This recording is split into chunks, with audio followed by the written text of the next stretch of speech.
Pemirsa, Direktorat Reserse Kriminal Khusus Kepolisian Daerah Sulawesi Tenggara menetapkan 3 tersangka baru dalam kasus penyelewengan dana kas operasional Bank Sulawesi Tenggara Cabang Pembantu Konawe Kepulauan. Tersangka dalam kasus penyelewengan dana kas operasional Bank Sultra Cabang Pembantu Konawe Kepulauan kembali bertambah 3 orang setelah adanya penetapan dari Direktorat Reserse Kriminal Khusus Polda Sultra. Sehingga total tersangka menjadi 5 orang. 3 tersangka baru dalam kasus ini berinisial MH, TS, dan S. Mereka disangkakan melakukan tindak pidana pencucian uang atau TPPU.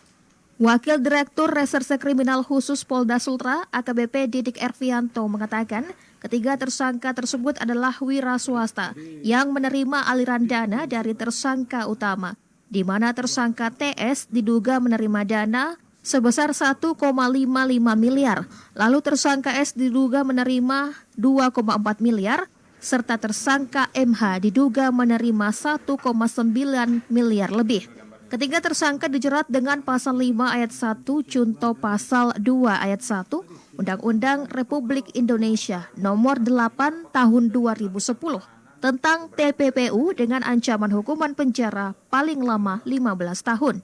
Terhadap dugaan tindak pidana pencucian uang dan tindak pidana korupsi yang terjadi pada PT BPD Sultra Cabang Wawoni Konawe Kepulauan dengan total kerugian negara kurang lebih 9,5 M yang terjadi pada periode 2017-2021. Terhadap 3 orang yang kita tetapkan tersangka, satu atas nama TS menerima aliran dana kurang lebih 1,5 M, kedua SP menerima 2,4 M, yang ketiga MH menerima 1,9 M.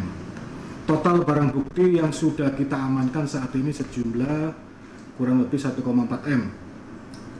775 juta kita sita dari saudara IJP, tersangka utama tindak pidana korupsi yang saat ini sudah vonis dan inkrah. 300 juta kita sita dari saudara TS, 324,5 juta kita sita dari saudara MH. 2 tersangka sudah kita periksa, 1 tersangka sudah kita periksa, nanti 1 tersangka dijadwalkan di minggu depan. Sebelumnya, penyidik telah menetapkan mantan Kepala Cabang Bank Sultra Konawe Kepulauan berinisial IJP sebagai tersangka utama dalam kasus tersebut dan telah divonis 12 tahun penjara oleh Hakim Pengadilan Negeri Tindak Pidana Korupsi Tipikor Kendari. Sedangkan tersangka kedua yakni AB merupakan teller di Cabang Konkep.